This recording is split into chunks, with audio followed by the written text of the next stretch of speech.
বিরিয়ানি রান্নার জন্য প্রথমে আমরা চিকেনগুলোকে ভালো করে ভেজে নেব। তারপর চিকেনের একটা মশলা, বিরিয়ানি মশলাটা খুব ভালো করে ভেজে উপরে পেঁয়াজ কুচি অ্যান্ড কাঁচামরিচ কুচি দিয়ে ভেজে নেব আরও ভালো করে। আলু দিয়ে দেব, তারপর চিকেনগুলো দিয়ে দেব, দিয়ে খুব ভালো করে নিয়ে টক দই দিয়ে দেব,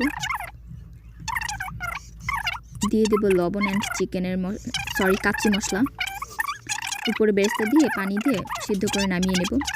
15 মিনিট ভেজে চালগুলোকে সিদ্ধ করে নেব।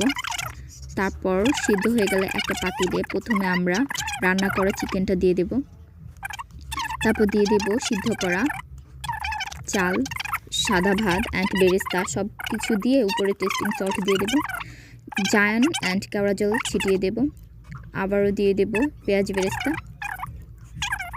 অ্যান্ড ঢেকে রেখে দেব। একটু পরে উল্টে পাল্টে দেখতেই পাচ্ছেন বিরিয়ানির অবস্থা।